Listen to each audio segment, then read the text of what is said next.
بسم اللہ الرحمن الرحیم۔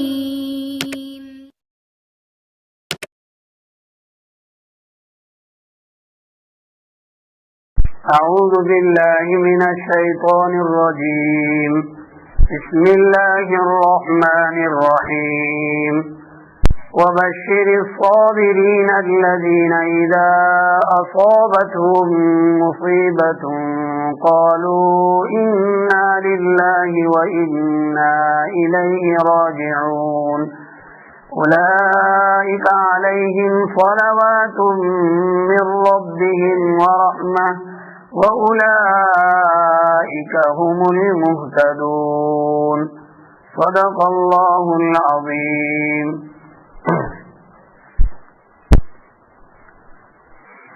قرآن کریم کی یہ دو آیتیں ہیں جن کا تعلق گزشتہ ہفتے جو آیتیں گزری ہیں ان کے ساتھ ہے۔ اللہ تبارک و تعالیٰ نے مومنین کو یہ حکم دیا کہ وہ اللہ تبارک و تعالیٰ سے مدد طلب کرے صبر اور نماز کے ذریعے، آنے والی مصیبتوں پر صبر کرے اور نماز کے ذریعے اللہ تبارک و تعالیٰ کے جانب متوجہ ہو جائے۔ اللہ تبارک و تعالیٰ نے نقد اس کا بدلہ بتلا دیا۔ اللہ تبارک و تعالیٰ صبر کرنے والوں کے ساتھ ہے، یعنی اللہ کی معیت صبر کرنے والوں کو حاصل ہے۔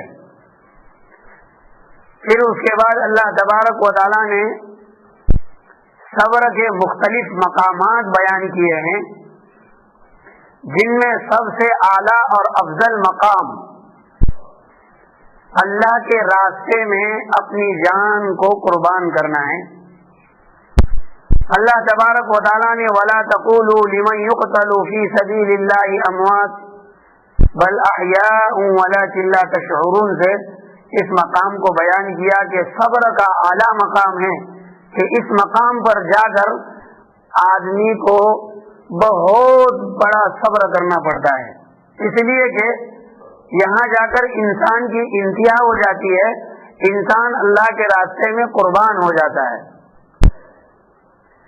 پھر اس کے بعد اللہ تبارک و تعالیٰ نے صبر کے مختلف مقامات بیان فرمائے ہیں کہ کبھی تو ہم دشمنوں کے خوف، اللہ تبارک و تعالیٰ نے فرمایا کبھی تو اپنے خوف، جیسے کہ امام شافعی رحمۃ اللہ علیہ نے ترجمہ کیا ہے، کبھی اللہ کے خوف سے یا کبھی دشمنوں کے خوف سے مومنوں کو آزمائیں گے۔ اسی طرح سے بھوک کے خوف سے، مالوں کے اندر گھاٹا نقصان ڈال کر،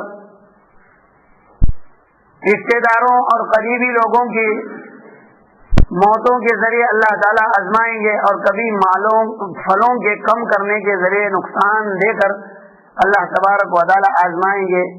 بندے کو چاہیے کہ وہ اس میں بھی صبر کرے۔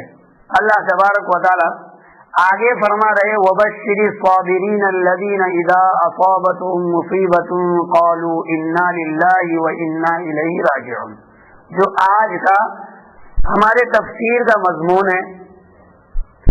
جناب محمد الرسول اللہ صلی اللہ علیہ وسلم کو خطاب کر کر اللہ تبارک و تعالیٰ فرما رہے ہیں کہ اے محمد صلی اللہ علیہ وسلم، آپ ان صبر کرنے والوں کو بشارت دیجئے، خوشخبری سنا دیجئے۔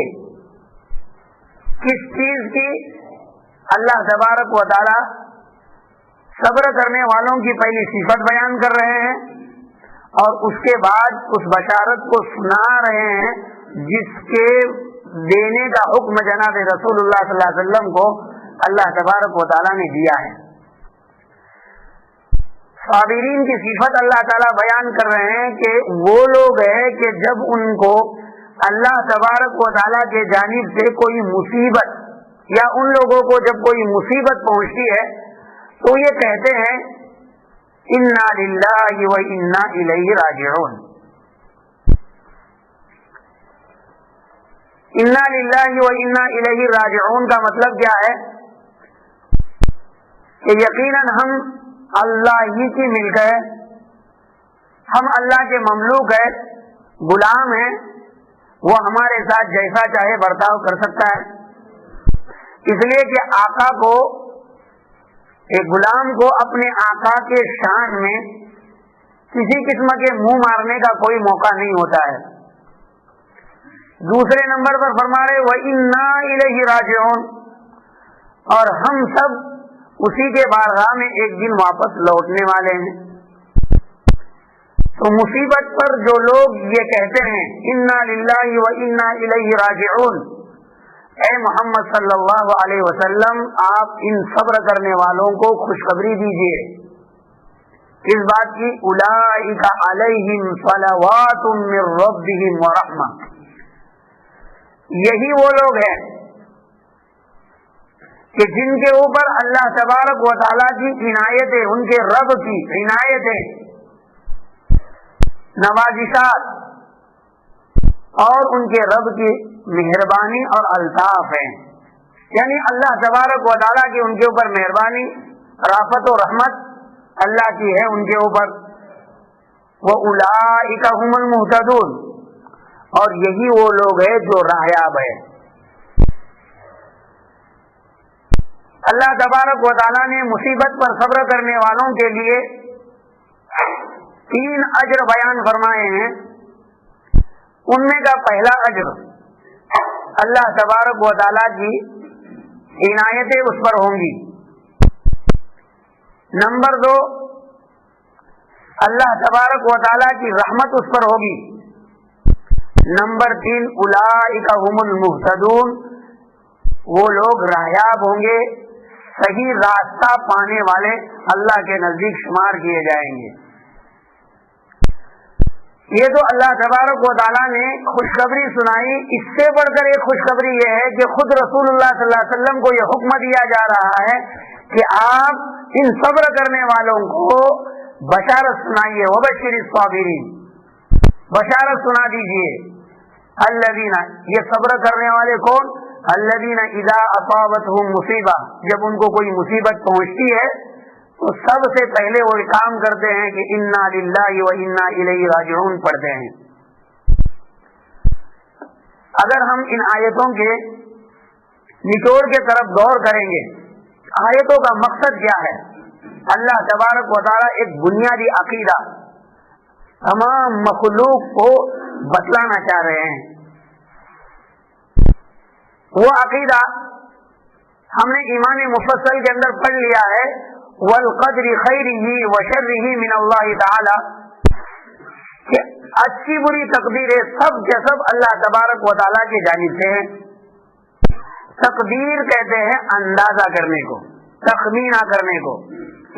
اصل میں اللہ تبارک و تعالیٰ نے تخمینے سے بندوں کے متعلق جن بھلائیوں اور برائیوں کو متعین فرمایا ہے، بندوں کے ساتھ ہونے والے تمام چیزوں کا اندازہ لگا کر اس کو لکھ دیا ہے۔ اسی لکھ دیے ہوئے چیزوں کا اندازہ کیے ہوئے چیزوں کا نام ہے تقدیر۔ اللہ تبارک و تعالیٰ کی جانب سے بندوں کے لیے چیزیں متعین کی ہے۔ ہمارا عقیدہ ہے کہ یہ لکھی ہوئی چیزیں چاہے اچھی ہو چاہے بری ہو، سب اللہ تبارک و تعالیٰ کی جانب سے ہے، اس پر ہم سب ایمان لا چکے ہیں۔